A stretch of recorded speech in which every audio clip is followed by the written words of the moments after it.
How to install 3monkeez Urinal Accessories Kit. 3monkeez Urinal Accessories Kit comes with a flush pipe, sparge adapter and pull chain system. If you're installing a wall-hung urinal, it can also come with a dome grate. To install a dome grate, remove the backing nut, clean the underneath of the dome grate and the recess of the outlet, apply silicone to both surfaces, push in firmly and tighten the nut underneath. To install the pull chain system, sparge adapter and flush pipe, it's important to measure your heights correctly first. 3monkeez flush pipe is 600mm long, but we can custom make to your project's requirements. Next we install the flush pipe.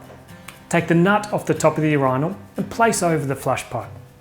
Push the flush pipe into the inlet on the urinal and tighten up the nut.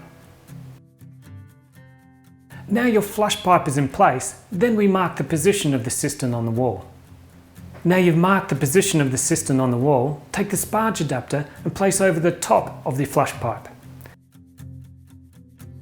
Once measured and marked, fix your pull chain cistern to the wall. Tighten the sparge adapter to the base of the cistern.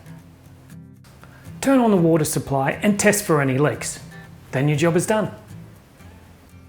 We trust this installation video has answered all your questions. If you do have any more questions, contact our Wise Advice Centre or our customer care team. 3monkeez gives you the tools to make your job easier.